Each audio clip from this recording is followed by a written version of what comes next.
Psalm 127:3. Children are a heritage from the Lord, offspring a reward from Him. This suggests children are a precious gift from God to be valued and cared for.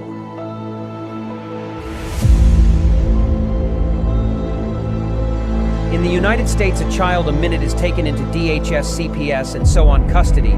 The reality is their pics are already selected, you just don't know it. Being perfect no longer matters. It's what the adopting families are looking for.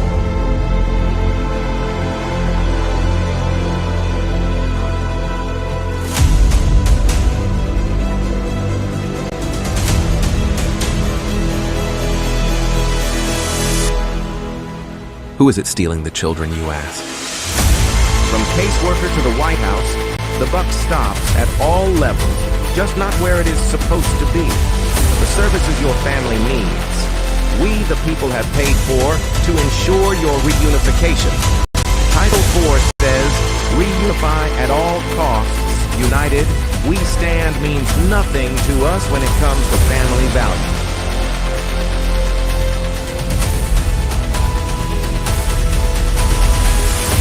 Children are being ripped away from their families. Parents are reverting to addictive behaviors to cover the pain. The trauma caused by child removal is just being recognized, and the results are atrocious. Termination of parental rights is not healthy for anyone, just profitable for the people enforcing the lie.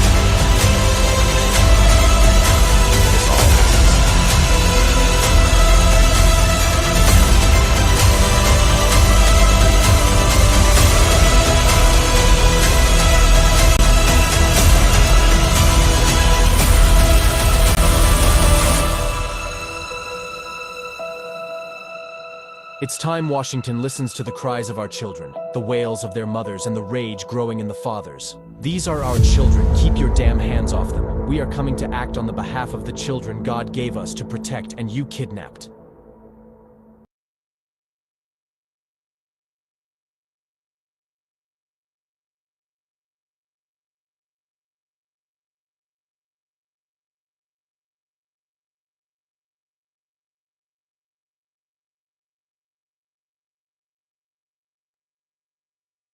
Trafficking and selling our children. The corruption may start with the caseworker but goes through the judicial system, passing the governor through the Senate and into the White House. The entire system has a hand in the business known as CPS.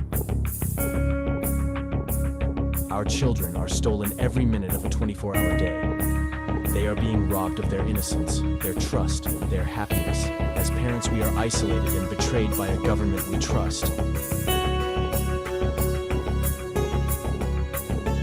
States are balancing budgets on kids' lives. Only 12% of the kids taken will be reunified.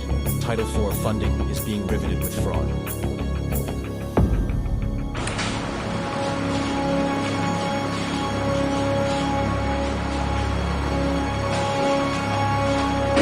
We need to stop CPS and abolish CPS.com is leading the way. Join us.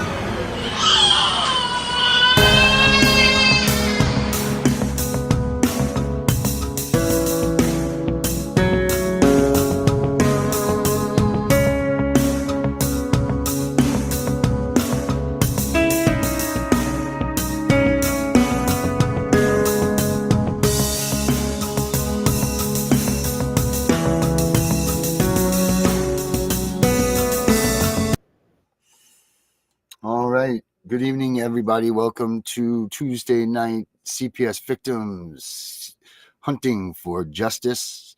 I am your host, the CPS Punisher. Tonight, people, first and foremost, thank you guys for being here. And I just want to, we don't say this enough because we're so engulfed in all the information and all of the stuff that we're talking about.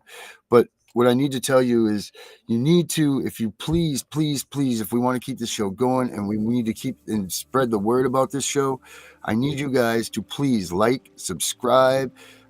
If you will, put in the chat, put the state that you're from. That way we know where you're from when we're talking. That helps us out tremendously too. These little things that take very little time on your part mean a great deal to us in our part, and I want to thank you guys for helping us. I mean, we need all of us to be together, and we need all of us to group together so we can show these people that we mean business, because there's not just 1 or 2 or 50 of us. There's thousands, hundreds of thousands, and millions. That's the only way we're going to get to the top. So please, guys, like, subscribe, all that stuff. Leave a comment underneath. Make sure, because you know how if you are a follower of us, we don't necessarily start at the 9:15, 9:20 time where we say we're going to start.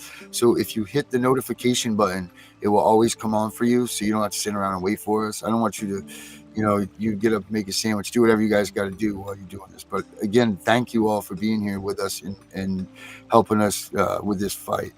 Now, with that being said, talking about this fight, we're very privileged at this point now. We've gotten to a new level in this show, and we're thankful for our new on board gentleman here, because the number one thing that we are missing in all of this stuff is a lawyer that is willing to work outside of the box of the CPS and this judicial system that we're using. I'm not saying he's willing to work outside of the box of the law, because what this man does is inside of the realms of the law and the Constitution and the Bill of Rights and things like that.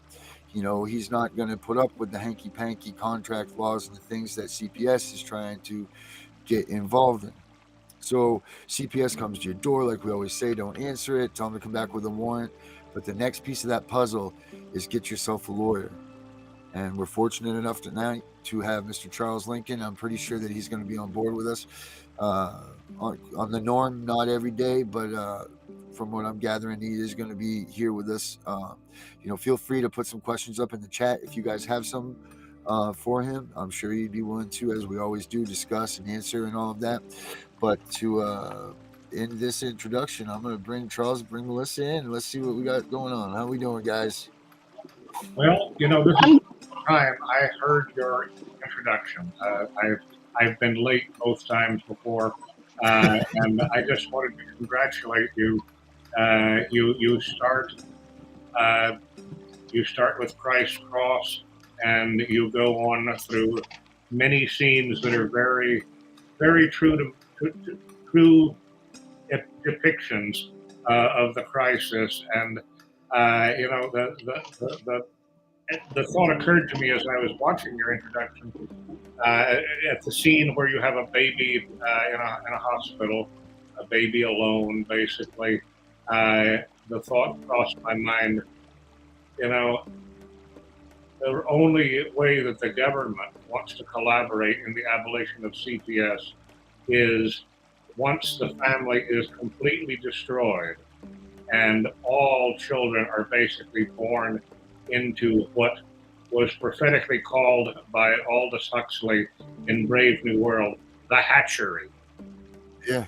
Once the family is gone, all children will be born in an institutional environment. Once the technology exists to make that happen, and parents and parental guidance and the individuality of people and the family will be gone. It will be erased, and everyone will be an automaton conditioned to serve the state. Yep. That is the dream against us. And I mean, when you start off with Christ's cross and you show pictures of veterans and people protesting, you are showing the greatness that of the American dream. And the American dream is very close to death right now. Right, and we have to. It's very critical that we keep that dream alive. I mean, even so much as the imagery of the white picket fence and the dog and the mom and the dad and the front porch, and Old Town America, all of these things we need to keep in people's minds and remind them. Everybody goes, Darren, you're playing this stuff awful long, but it's exactly for the purpose of what you said. I need to remind everybody of what America was, what it could be, and what it should be, and keep that image, because that image is dying. And, these generations now, they've taken the Civil War away from us. They've taken all of these things that they're slowly, people are paying attention, but they're removing our history from us. And, no one's even paying attention to this. And we can't allow what America was not only based on, fought for, and then everything else that's gone along with it. Even apple pie and hot dogs. I mean, we got to keep this vision alive because all of these people, all of these people that have lost their lives in these conflicts and all of these different epidemics and all of this stuff, the Americans that have died, they didn't die so that they could kidnap our kids. That's the one thing that I'm sure of. There's, without a doubt, no soldier ever died, in combat or any of that and said, wow, I fought so that CPS could take these people's children, you know? So that in itself, I hate to say it, the soldiers may not have realized that was the agenda, but in World War One, in World War Two, in the Korean and Vietnam wars, that was part of the agenda. These wars served to slaughter large parts of the reproductive population who would otherwise be tending farms, creating new businesses, innovating, doing scientific innovation. It's culling. The Vietnam War, I think, in particular, we see that basically people were sent to die for no reason in a war that had little or no reason to it, and it was specifically designed to weaken families, weaken communities, and I mean, ironically, I guess some people will realize this, not many people do. Vietnam was our most deadly war, and that's why there's the Vietnam Memorial in Washington. I mean, it wasn't as deadly as World War II for the Europeans, or as deadly but for the American population. The 50 plus thousand who died in Vietnam were a terrible loss, and that was part of the program of the Johnson administration to promote welfare and to weaken the community and the family. That's what it's hard to say that because we're taught to, we used to be taught to admire our leaders, and maybe it's a sign of progress that we don't admire them quite so much anymore. But people have to have ideals. That's why I like the fact that you open with the Christ cross. I mean, I salute you for starting the values in the right place. Well, thank you. People don't ever think about what you just said there, and I'll be honest, I didn't. But then the light bulb just went off in my head, so I hope you didn't see that smoke. But wars, you're right. They say war's great for the economy. We're going to get these industry, the industrial unit going. We're going to do all this. But what is the number one thing that war creates? Fatherless children. You figure, I wonder, what the amount of children that are born when men go to war, especially like back in those days, because it was a big war, it was a rallied event. Now they're going at staggered times. It's not like, these units, I love these guys tremendously. I come from a family of them, but they, they don't have the glorious send-offs like they used to, like World War II, like you're talking about. And even in Vietnam, they did, even though it was an oppressed at the beginning and things like that. But the thing is these guys, it would be like nothing. They know that they're leaving. They're going to have a couple good nights with their wives before they leave. And a lot of these women were, these men go to war, they die, and now they leave a woman with a child at home, and you're absolutely right. They're thrown into the system because the military doesn't take care of them any longer because their husbands are not there. So they're kind of bounced out. That's what happened to my aunt. She thought she would be fine when her husband died in Vietnam, but that didn't happen. He passed away, and it was that original thing. But then she was left to be a single mom, with the child, and then we've also got to understand that the United States is not in any sense an isolated phenomenon. We are part of a pattern that was basically created in Europe, and the purpose of World War I and II was to destroy traditional society in Europe, and it did.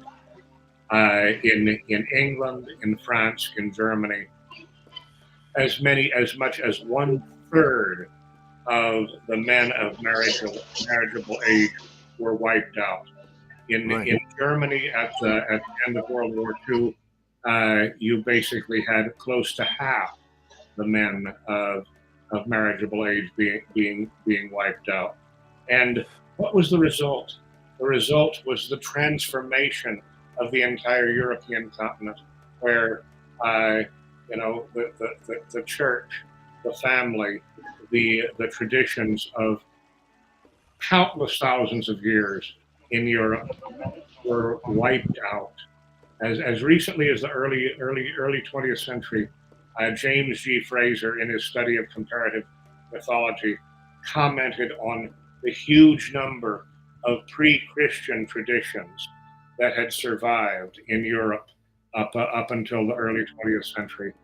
Those are all gone now because Right. the huge dislocation of society. You talk about we lost the Civil War in the past 15, 20 years. Well, Europe in the past 100 years has lost basically all of its history except in libraries. Right. So do you think that this became something that was watched and it was a model? Because we know that Europe, CPS wasn't CPS, but it came. This has been going on from the 1600s. They record this stuff, this child trafficking and stealing of the children and all of that. It goes way back. But do you think, because the number one thing that DHS does, or CPS, or whatever you call them, DCYF, the number one thing that they do when they come in is, first of all, they look to the husband to see if he's abusive. They look to the man to see what kind of damage that he puts forth, so that they can remove him from the home. They want to take the man out. I mean, they're called the Division of Family Services, right? It says it right in in their words there. It's Division of Family Services. It's not reunification of family services. But the first thing they do is, even if the husband is whatever, well, your husband's going to have to leave, if you want to sign the safety plan. This happens over and over and over again. Now, listen, single mothers are the strongest mammal on this planet. You're not going to tell me any different. I would put a single mom up against a male of some. I can't even tell you what I would, because these creatures, not only do they build these children themselves, grow them, birth them, and all of this, but then when they're left alone to take care of them themselves, no matter what happens, no matter what the cost, they get it done, right? So I'm not saying anything in the fact that a woman can't take care of a child on its own, nor a man, but together is what has created this child, and together is what a child needs to grow and get all of its ducks in a row, so its life can be prosperous and heartfelt and move forward and do well in life. They're showing that these single family homes, the kids fall apart. The single family homes produced by DHS, the kids are falling apart. These single family homes that DHS produces are causing alcoholics, they're causing drug addicts, the same people, they're removing them. So where does that model to remove the father and the strong man, other than basic common sense? But does that play a role in history? Like, where do they start to say, I bet if we break them up, this gets a little easier? Men are the entire male physiognomy and character is based on being a warrior, but not a warrior for a state, a warrior for his home, for his family. That our genetic makeup is all about protecting and producing for the home. And so, yes, if you remove the male, why do single families have so much trouble? It's for economic reasons. The simple reality is that one parent cannot both raise children and produce a great income. Right. Those are both full-time occupations. Absolutely. They've been for full-time occupations from the beginning of time. Human babies require much more long-term care than the babies of any other species. A puppy might be able to survive on its own at 3 to 6 months. Definitely by a year. Human babies will die, and so it's part of our evolution is to divide the roles and to have complementary roles. And women are the warriors who keep the species alive. Men are the warriors who keep the women alive. And whenever you have a woman who has to go out and support her children, or give up her autonomy to the welfare system, uh, basically what you've done is you have changed that equation tremendously, and she is going to be dependent on other people who are not family to take care of the children if she's the breadwinner, or she's going to be on welfare if she is not the breadwinner, and the fathers basically are left to be irrelevant. They are, as you said, no matter what the facts of a family situation are, they will first look suspiciously at the male, even if the male is the complaining party, even if the male is saying that, Mama did something wrong to the children. They won't want to attack the woman. They will want to make sure that the male is the object. And the interesting twist on that is that sometimes when a female is being protective and playing the male role of trying to protect her children, say, from a genuinely predatory man, they will say that she's unfit. A case in Texas that eats at my mind over the years was the case of a woman whose son recorded his father basically being drunk and abusive and threatening, and she took this recording to CPS and the court, and they put the mother in jail for allowing this recording to take place. Anytime you show independence, anytime you show that you're willing to take care of things yourself, they destroy you, because only the state should be setting the rules. Only the government. And I mean, yeah, it is closely. It is basically a combined program of war, of social war, and war to create social problems. Right. Now, you say we know that this is going on, but let's talk about regulations, policies, contracts. Let's talk about these things. Like, we know that they attack the man. We know that they withdraw that. They know that we know that that's part of it. And then the next thing is they got to sucker you in somehow, right? They got to get you to agree to something. They got to get a way to make this thing stick, right? What are they doing? What's the ways? Let's just talk about that. Like, what do we got to defend ourselves with constitutionally over that? Is Constitution even allowed to be used in these situations? Like, what do we have to do with that type of those situations, with them engaging with us? Well, as I made this point, I think the first night I was here with Connie, I think that the biggest problem we've got is that the Constitution was written to prevent government intervention in family life, not to promote it. And yet the instincts of the bankers and the people who wanted to maximize government power, they recognized fairly early on that only by invading the home can you break society down. And so the First Amendment, I want to repeat the thing I said the first night. The First Amendment says Congress shall make no law respecting an establishment of religion or restricting the free exercise thereof.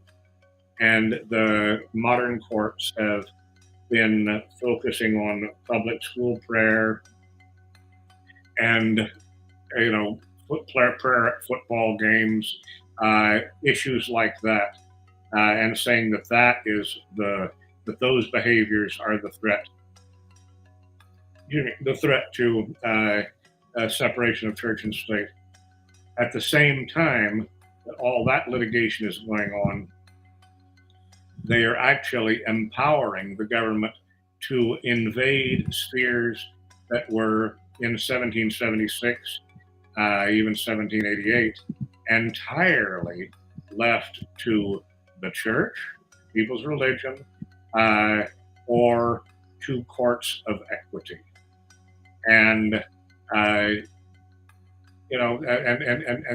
for wealthier people, there were what were known as marital contracts. When people actually did have property, and the government, the institutional intervention in family life was very limited at that point. And so, one of the first things they did was start transforming the marriage license from a religious thing to a state thing. They changed baptism from a church thing to a public registry of births. And then, as I mentioned last night, I think the biggest original welfare program began in Prussia in the late 18th, early 20th, early 19th century, rather, around the time of Napoleon. Prussia instituted mandatory compulsory school education, and this was a major step towards homogenization of the population. But as in terms of the contract, well, Thomas Jefferson in the Declaration of Independence wrote, governments derive their just powers from the consent of the governed. But that's like several things Jefferson wrote in the Declaration of Independence. That's a little bit overly idealistic. Governments derive most of their power, maybe all of their power, from the consent of the governed. And that's why it is so important to have,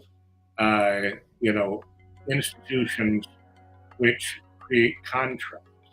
And one of the major institutions that creates contracts, of course, is the banking industry. The banking industry that says, you've got to have money to be really wealthy, and it's not enough to have land and produce everything you need. So you basically need us to extend credit and to permit you to do things indirectly. And in order to do things indirectly, you have to start writing contracts. And credit is the basis of all forms of welfare, whether it be Social Security or CPS. Everything requires a contract. Social Security is a contract. Most people sign on to it without ever thinking that it's a contract. It is a contract. It's very difficult to extricate yourself from that system, and so basically your question is like basically the cancerous. If you think of the tentacles of all the different ways in which money and banking permeate the legal system, and all the different ways that enriching the bankers in the banking system. Hi, Melissa. We're finally get to see you. I've never seen you before. Yeah. Hello there. And it's good to know who I'm talking to. And anyhow, I don't even know where to begin on this, other than to say that the banking system, the taxation system, and the welfare system are like a triangular. We talk about the three parts of government being the executive, the legislative, and the judiciary. I say that the real three parts of government are the banks, the taxation, and the welfare. Yeah, I don't want to jump ahead on that, but I want to bring up this point to you. Where is that triangle of government when we're in the courtroom with CPS? There is no checks and balances while we're in that courtroom with CPS, because you don't have a person against you. You have a guardian ad litem, okay, but then you have a prosecutor, you have a caseworker, and you have a judge, all three working for the entity that is taking your child. How is that even remotely fair to the parents when they're in this courtroom? Like that is selfish. I mean, I'm just curious. How is that different from, in effect, the criminal laws? Well, first of all, the state of Maine itself, the entity itself, isn't there to represent themselves. So now you have a representative of the state in all positions that are against you.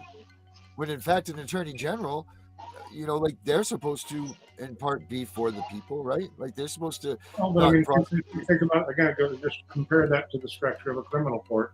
You have the judge, you have the prosecutor, and you have perhaps an allegedly private attorney who is in Right. fact a member of a society that is controlled by the judges themselves.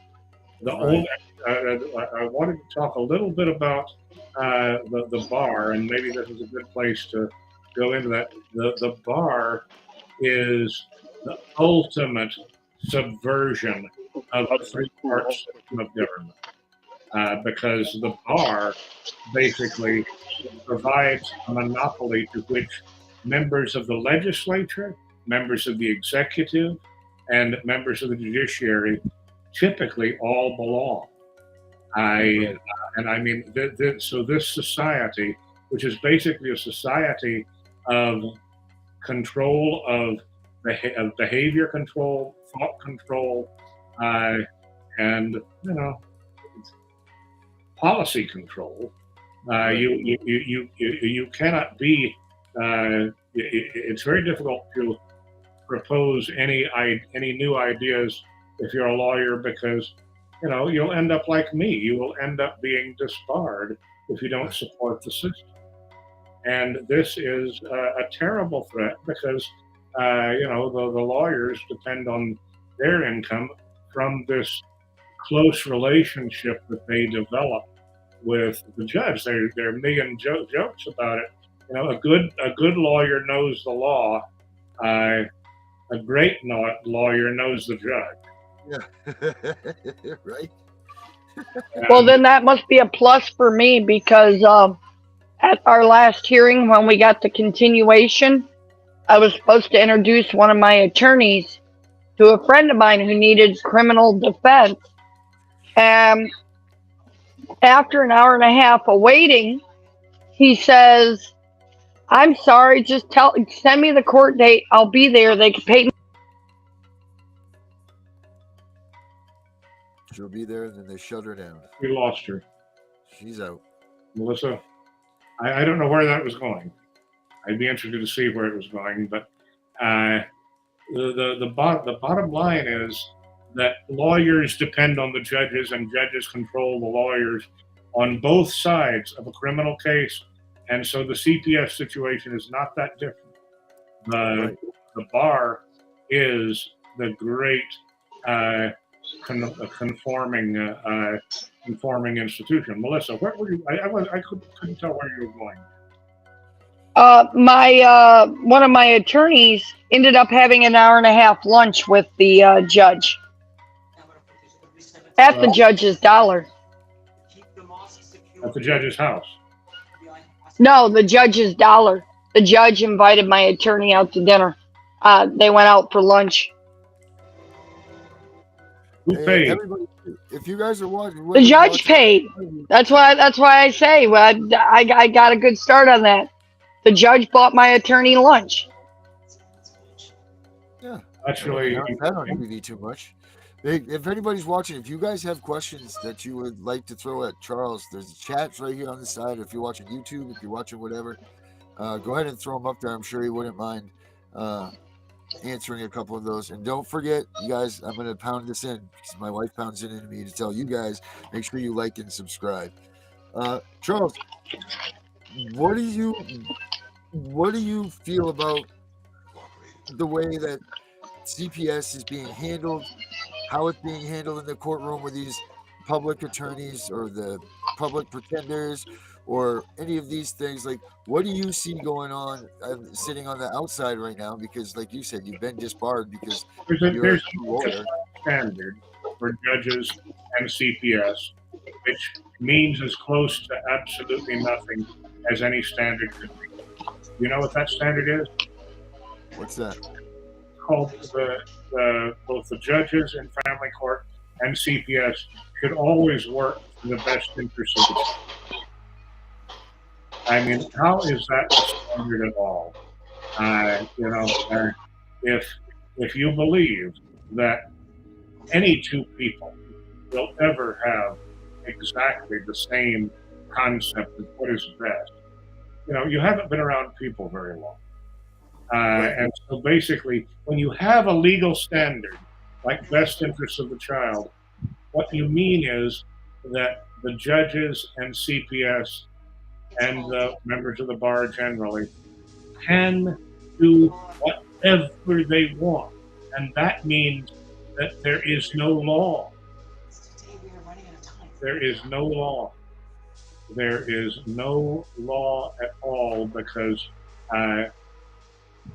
the judge and the attorneys, including the attorneys for or caseworkers for CPS, they can define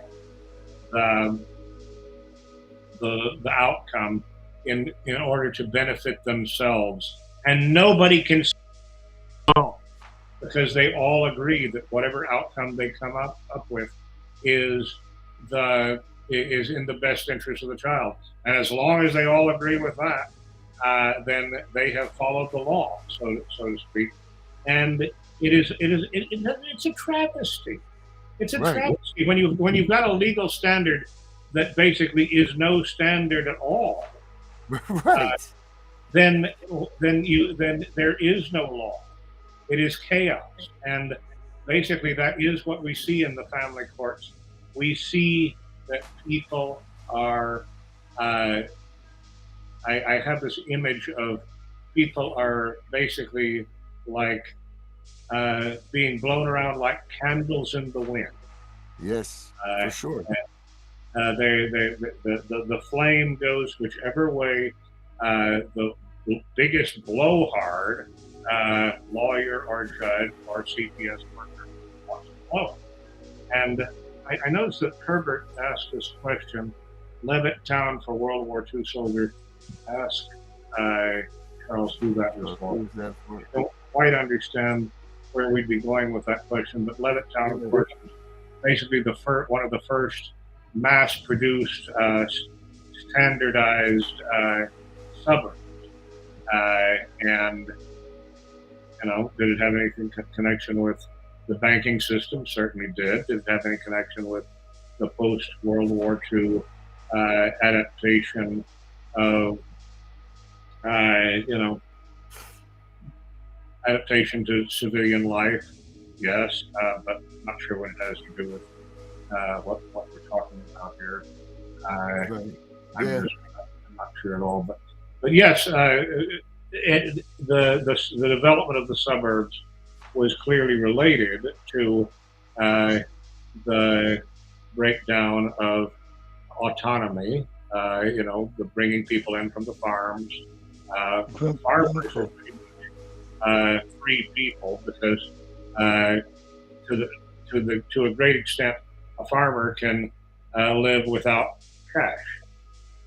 Right, because they feed themselves and all of that. Right, Yeah. they're self-sufficient. They can use. They might need a few iron tools, and they might need cash for that. But the amount of bartering power and everything else.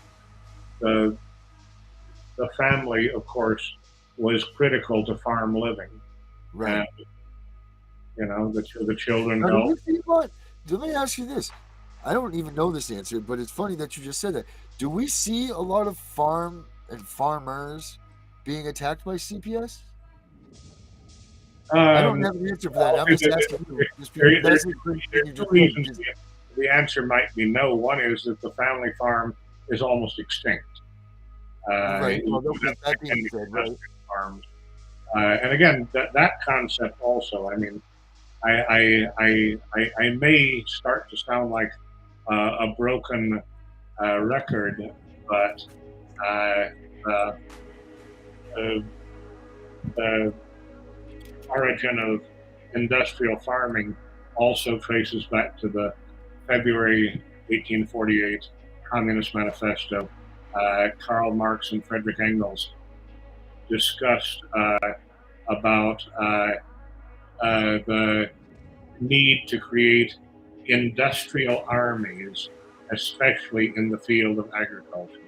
They totally wanted to abolish the concept of farm living, and especially of the individual family or extended family farm and community. And I think these are fabulously important concepts that we've got to realize. And I mean, I think that one thing you're saying is that perhaps in family farms, the family simply wouldn't break up as readily as in the modern system.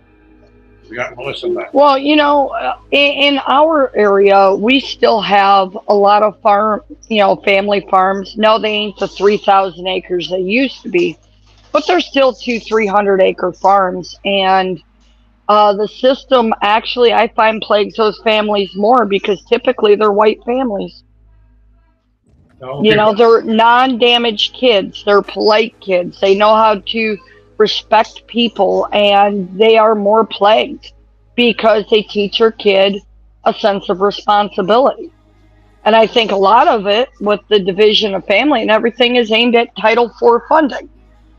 I mean, I know upon my research into Title IV funding that in divorce cases where you're dealing with child support and just a separation of household, not even a state case to where a non-CPS case, they still try to break down the amount of time that the breadwinner has the child to a 24% because they still maximize the largest amount of funding of Title IV funding, just like the when CPS takes the kids to Title IV funding.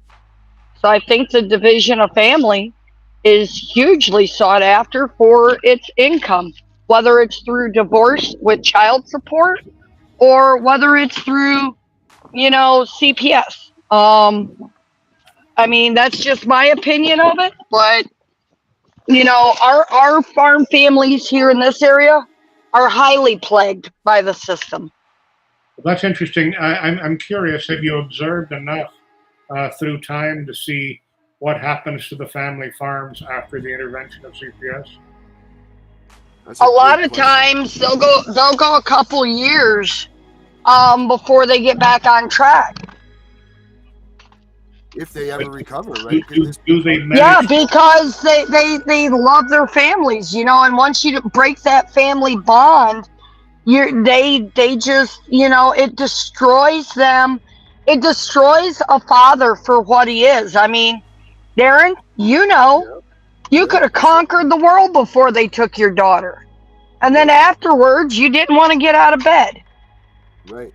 Absolutely. You're absolutely right. They take most families with farms nowadays, because the economics are so bad, are struggling to survive. Now, when you turn around and retain an attorney, because we know the public defenders, or public pretenders as we call them, don't really give a shit to save the family. They're making $50 an hour. They don't want to do a good job for that. So you got to retain a private attorney. And it's open season on pricing. They want $25,000 to $50,000 up front. That is enough to bankrupt the farm and force them into foreclosure. I know several families here in the area that kind of thing has happened to.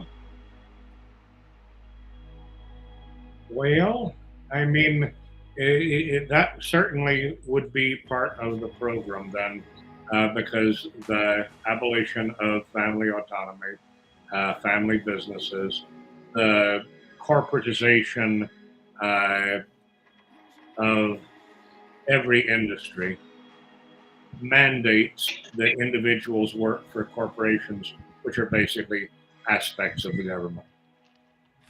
Yeah, no, they're stealing the farmers' lands after they're going bankrupt, and they're selling the soil to China. No joke, they're loading the soil up in containers and sending it overseas and stripping the mineral rich stuff out of our lands after they steal our lands. I know currently 20, I think it was like 23 or 24% of Alabama is actually owned by Chinese. And you'll find that it's pretty similar in most states. No. I mean, in Louisiana, we have the Chinese, and then we also have Bill Gates, who's like a surrogate, an honorary Chinaman. Well, I mean, somebody at least he currently can't live forever. Well, but his institutions and the Bill and Melinda Gates Foundation basically will. It even survives their divorce. Right. You know, the biggest thing I worry about, you know, with our families, with the way they strip our kids, because if you get 500,000 kids removed a year, only 30% of it due to abuse and neglect. So you've got 70% that Breaking up really bad. You're breaking up really badly. I cannot. Can you hear me better now? A few words at a time, yeah. With all the kids being removed and not going home, when our older generation gets elderly, who's going to take care of them? Because I took care of my parents.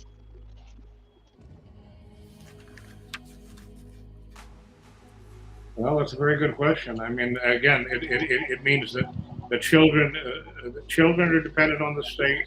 Old folks are going to be dependent on the state, and basically everybody is going to be cared for in institutions, not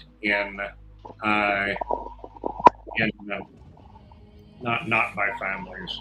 The whole idea is to atomize the individual, alienate the individual from all individuals from each other, and only the institution will survive. Now, Charles, let's go. You hear a lot of talk about parents patriae. I'm sorry, what? About parents patriae, or how do you say that? Patriae. Parents patriae. Parents patriae. What is it? Can you explain what it is to people and what it means? And is it legit? Is it a legit concern? Is that real that they say that this is a contract that you know at your birth this is the way the state has gained access to you, you know, so they don't even need to contract you. You belong to the state. Again, very broad. Yes, governments derive all their powers from the consent of the government, not just their just powers, but all their powers. Jefferson just got it a little bit too narrow there. And I mean, is the concept of parents patriae legitimate? I guess if there was if there was a mass disease that wiped out all the parents and only left children, you'd want someone to take care of the children. You don't want the children to starve.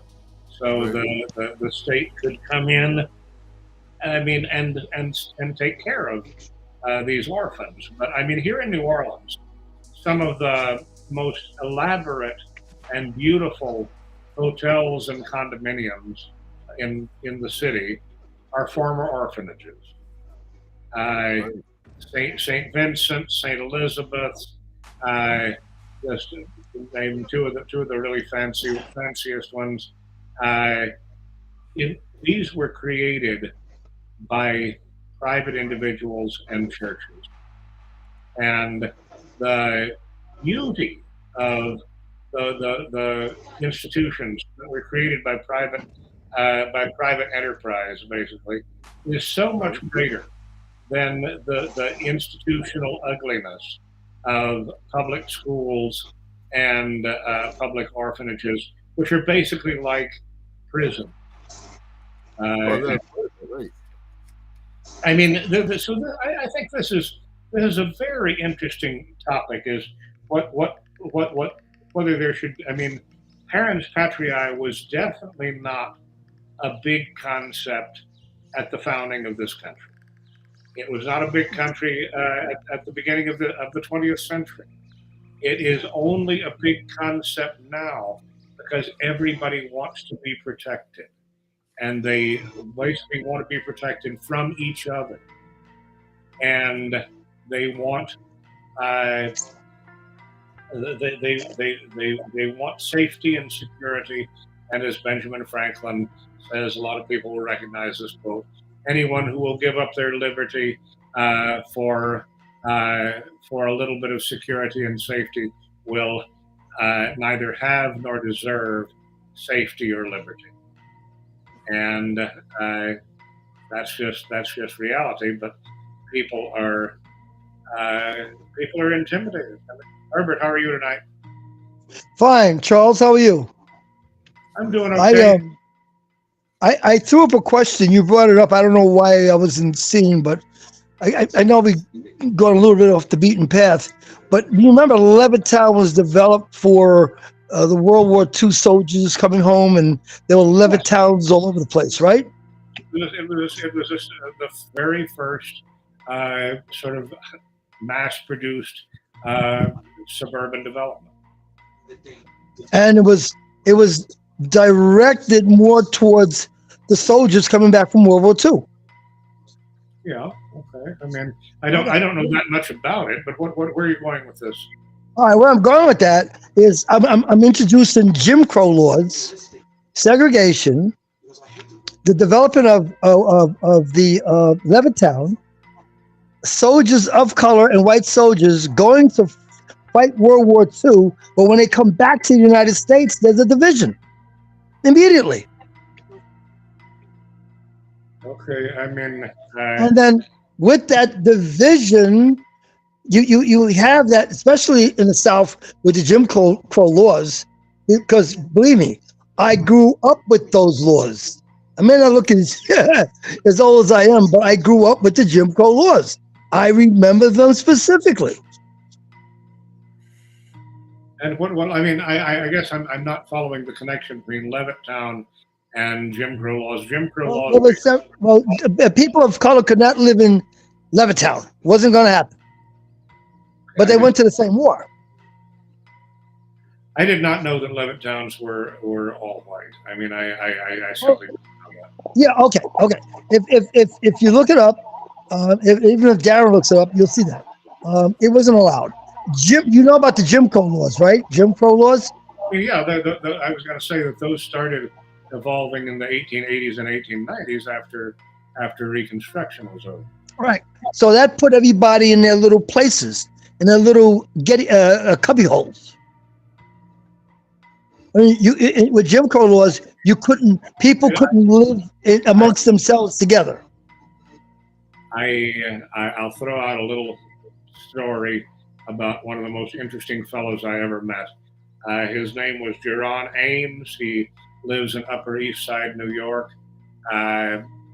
He's a black fellow. He's a black jazz pianist, and he has recreated in his Upper East Side condo a little place that it looks like it's in the French Quarter in New Orleans. And when I first met this gentleman, I'm like, "You miss home, don't you?" And he said, "Yes, I do." And I said, "Well, why are you living in New York? Why are you living on the Upper East Side? Instead of back in the French Quarter, because the walls were painted red. There were chandeliers. He had spent a great deal of money to recreate the atmosphere of the French Quarter." Sounds like my studio. Okay. And he explained to me why he couldn't go back to New Orleans. Well, I got to tell you, he said, I can't go back there because the New Orleans I lived in doesn't exist anymore. And I said, well, why not? And I said, I mean, I know it's changed. I know it's changed a great deal since I was an undergraduate at Tulane. But the story he told me totally blew my mind. It's very well known that New Orleans was a completely segregated city, and it's very well known that there was something called redlining, where normal banks would not finance within black areas. These are well-established historical facts. But what is not established is the corollary of that. Jerron Ames family ran the oldest black bank in Louisiana, the second oldest black bank in the United States. And they were destroyed by the Civil Rights Movement. They were absolutely put out of business by integration because their market was to finance black people in the black areas and to provide the opportunity for black families to have home ownership. And from the beginning of the Civil Rights Movement forward, there has been a decline, ironically enough, in black home ownership in the South as the urban populations become more and more dependent on the instability of welfare and a high-priced cash economy, or credit economy rather, because cash is much more fixed in price than credit. The reason we have this rampant inflation is because credit is very flexible, and you can constantly raise prices that way. So, I mean, there was an interesting thing. I mean, I mentioned at the outside, or actually before we started live, I was commenting on the fact that the Civil Rights Movement was in many ways a disaster for black people because the Civil Rights Movement, coupled with welfare in particular, because the Civil Rights Movement itself was dependent on cohesive black families and cohesive black communities. You probably couldn't have a civil rights movement comparable to the one in the 50s and 60s anymore because those communities have all been integrated out of existence. There is no cohesion anymore.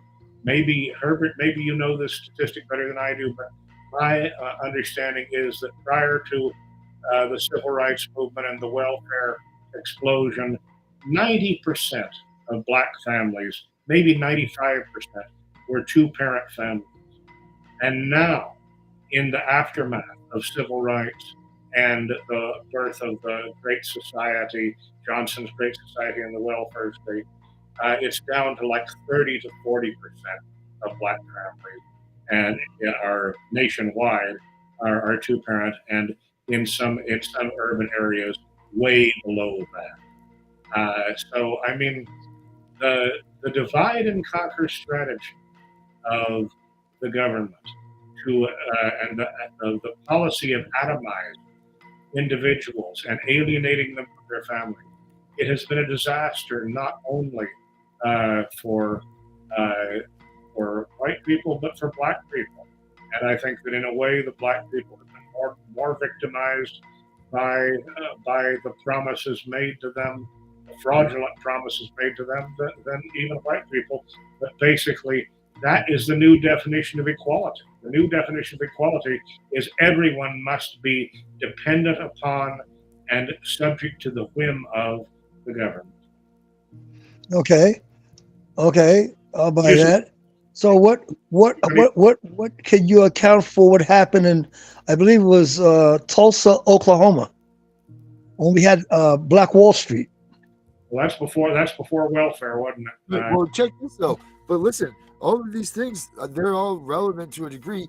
But if you look at the numbers, because I know where this is going, white people are still dominantly, their children are dominantly taken 2-1 to the black, to the Hispanic, and to the Philippines. So we can sit here and talk about this, but still the white people, the white families are the ones that are under attack by CPS by double. I think I think both. I think, Darren, I think it's equal, black and white, No, statistics attacked by shows. CPS.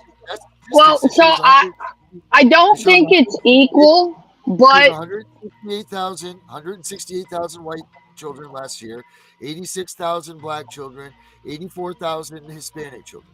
That's the numbers that's come up with. So that's the numbers of the children that were taken and never returned home. And then it goes down to Filipino, and things like that. But the white family is the one that, whether you can talk segregation, you can talk all of these things, division and all this stuff, but the white family is completely under attack.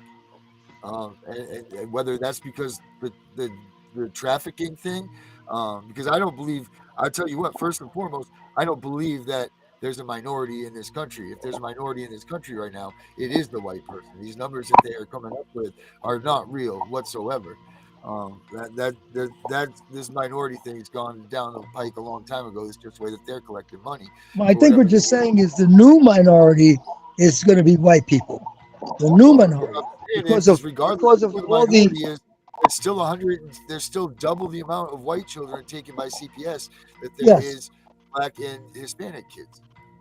Yeah, I'll go with that. And but I'm just saying that I'm noticing with the getting back to CPS, that a lot of cases I've noticed with CPS are amongst Caucasian or whites. Right. In black and Hispanic families, the babies, the children are usually taken in by grandma or by family.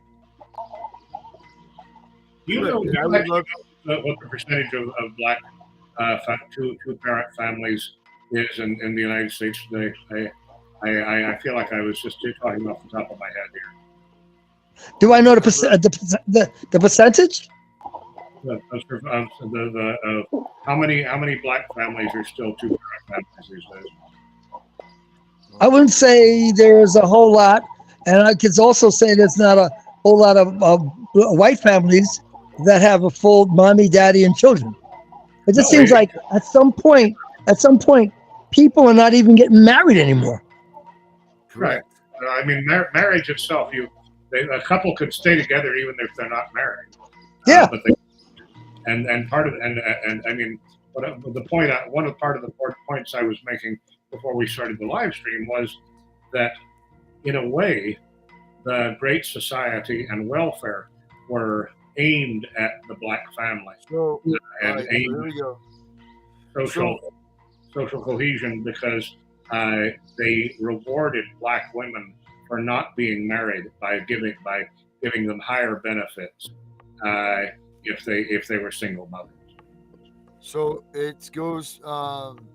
Let's see here. I have it right here. Where is it? Let's see. It's more than half, 51.2% of all black children live with one parent in 2022, compared with 1 in 5, 21.3% of white children. Let's see.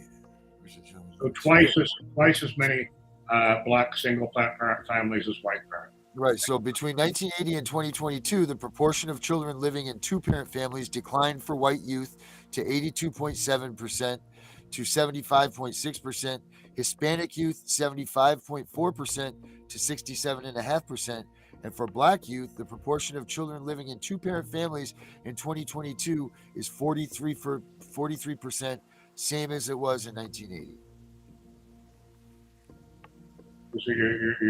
But how about going back further to the 1950s? Whatever you're looking at, does it go back any further than that? 1960. It's got 1960. Hold on a minute. 1960 to present.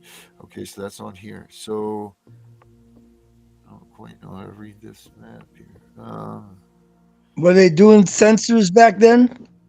Yeah, it says we've been doing censuses since 1790. Yeah, so this one, it doesn't have 19. This one that I'm reading does not have Well, maybe it will. Hold on, let me view the table here. It goes back to 1970.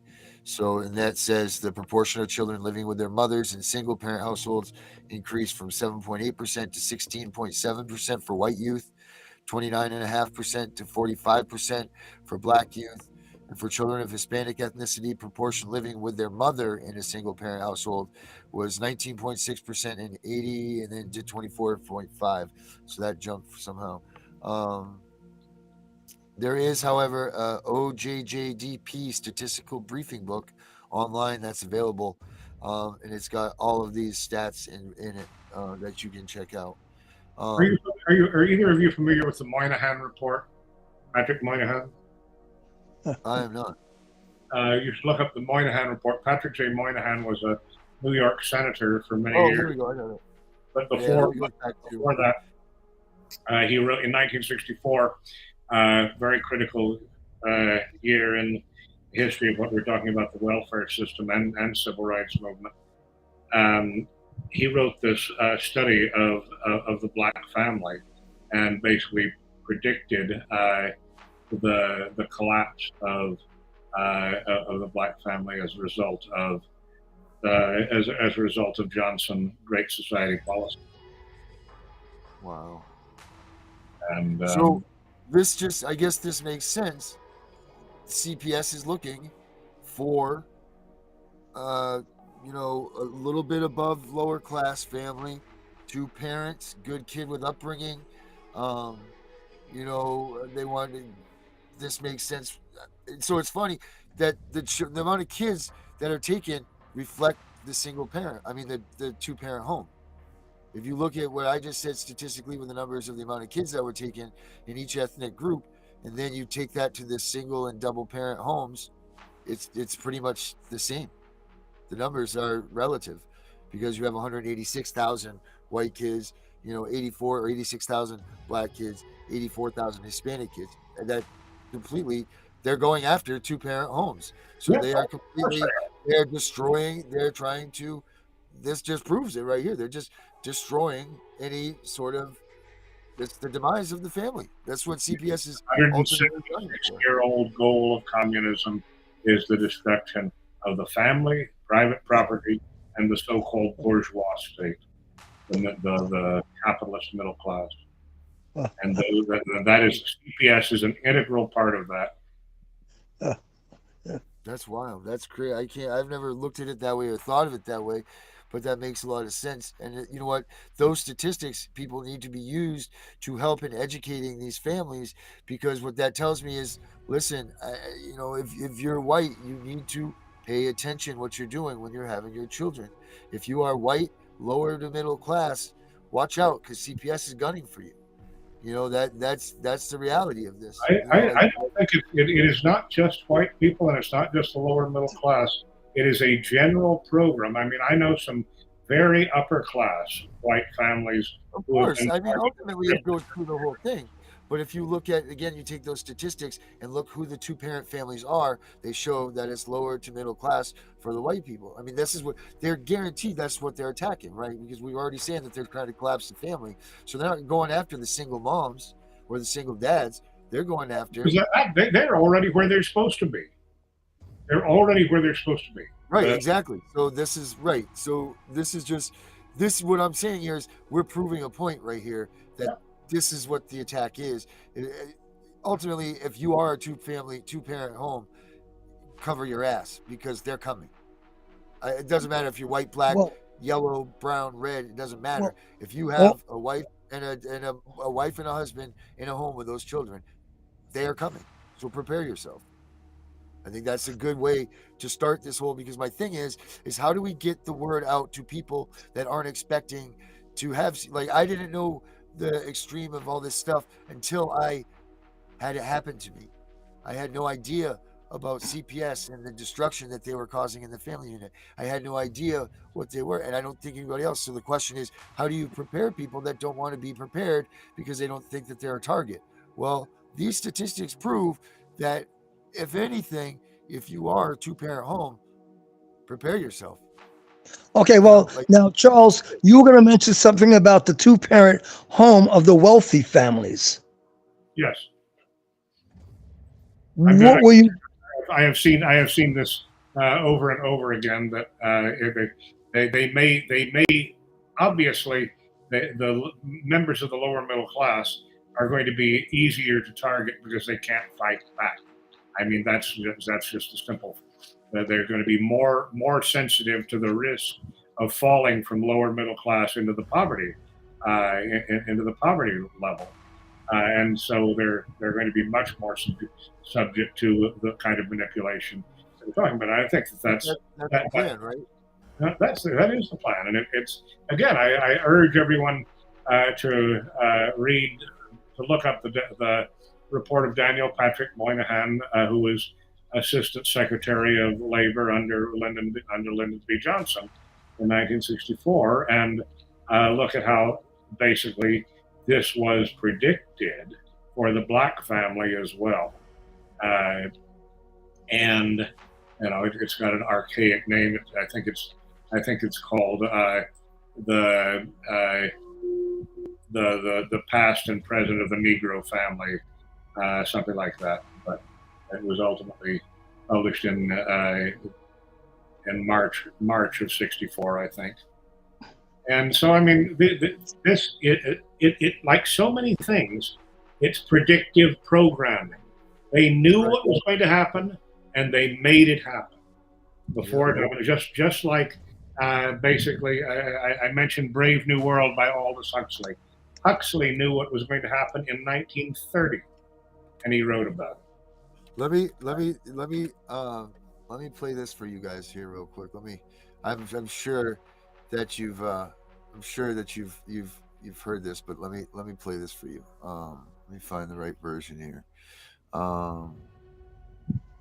While he's looking, Charles, I want to make sure I wrote it down. The past and present of the Negro family, right? Yes. Daniel Patrick Moynihan. It's called the Moynihan Report. That's how you'll find the most citations to it. The Atlantic Moynihan Report. Yeah, Moynihan Report, and the Okay. Daniel Patrick. Oh, this is Paul Harvey.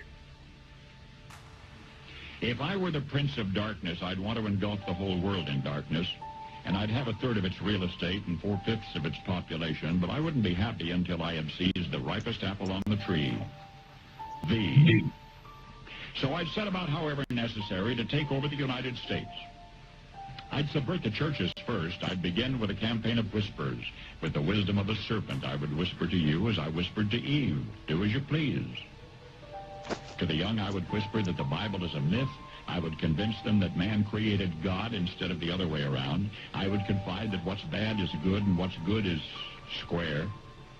And the old I would teach to pray after me, Our Father, which art in Washington.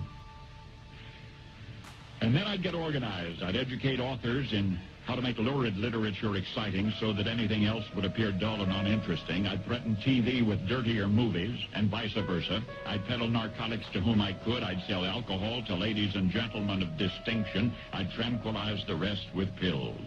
If I were the devil, I'd soon have families at war with themselves, churches at war with themselves, and nations at war with themselves, until each in its turn was consumed. And with promises of higher ratings, I'd have mesmerizing media fanning the flames. If I were the devil, I would encourage schools to refine young intellects, but neglect to discipline emotions. Just let those run wild. Until before you knew it, you'd have to have drug-sniffing dogs and metal detectors at every schoolhouse door. Within a decade, I'd have prisons overflowing. I'd have judges promoting pornography. Soon I could evict God from the courthouse, then from the schoolhouse, and then from the houses of Congress. And in his own churches, I would substitute psychology for religion and deify science. I would lure priests and pastors into misusing boys and girls and church money. If I were the devil, I'd make the symbol of Easter an egg and the symbol of Christmas a bottle. If I were the devil, I'd take from those who have and give to those who wanted until I had killed the incentive of the ambitious. And what'll you bet? I couldn't get whole states to promote gambling as the way to get rich. I would caution against extremes in hard work, in patriotism, in moral conduct. I would convince the young that marriage is old-fashioned, that swinging is more fun, that what you see on TV is the way to be. And thus I could undress you in public, and I could lure you into bed with diseases for which there is no cure. In other words, if I were the devil, I'd just keep right on doing what he's doing. Huh. When was that produced? 1965. Wow. Oh man, guys, we're way past our time here. Sorry about that. I didn't even realize that. Charles, what do you got anything last that you want to throw out here for us tonight to wrap this thing up? I just remember growing up with my grandmother who listened to Paul Harvey every day, and that is such an amazing statement that he made there. And you know, I mentioned Aldous Huxley's Brave New World. Another thing, I mentioned the Moynihan Report, and another thing I'd suggest that everybody read is a book also from 1964 called None Dare Call It Treason. I don't know if you've ever heard of that, by John Stormer. 1964 really was a critical year in United States history, and basically everything started to complete. It was on its way long before then, but 1964 is a year that really marked the beginning of the final collapse. And you know, 60 years is a moment in the eyes of God, but it's a long time for us, and it's hard to remember what America was really like 60 years ago. And it's painful because we've been taught to think that black versus white is one of the biggest issues, but blacks and whites have both been targets of this credit-based, welfare-based program, which has destroyed the family and made us all slaves. It used to be that the civil rights movement was about the heritage of slavery, when basically only black people were slaves. Now we've achieved a certain kind of equality. We're all slaves, and CPS is part of exactly what was considered one of the most evil aspects of slavery, which was moving children from one family to another, breaking up families for the profit of the owners. That's where we all are these days. Yes, sir. Amen to that. Wow. Herbert, what do you got? Anything last words tonight, buddy? Oh, I concur with Charles, and I'm going to look up those authors and do some reading myself. And I've been around since '64, and I can think back during those days how things were, and it was like, we're being manipulated. And now I look upon what's going on in our world now. We're still being manipulated.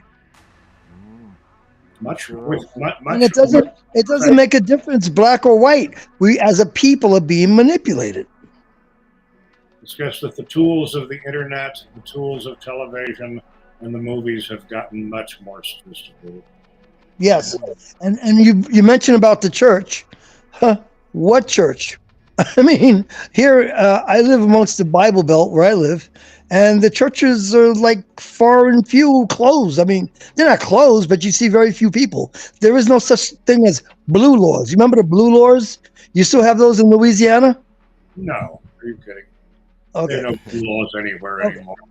That's right. Now I remember the blue laws in Georgia, and I think those are gone in Georgia. The blue laws. When you couldn't, in the 1960s, even to have a contract signed on a Sunday might render the contract invalid. All right. Because of the blue laws. Guys. Yeah. All right, guys. Thank you guys very much for joining. Charles, you'll be back, right? You're gonna be. I sure will. I can't be here tomorrow, but we'll talk on Thursday, and I will certainly reserve Friday. All right, perfect, awesome. Thank you so much for being here with us tonight, Herbert. As always, you the man. Take care, Charles. And all right, everybody. Well, you heard it. Things aren't as like they were in 1960. White or black, I'm the CPS Punisher. Watch out. If you got a husband and a wife, CPS is coming to you. Pay attention. I'm CPS Punisher. I'm out of here.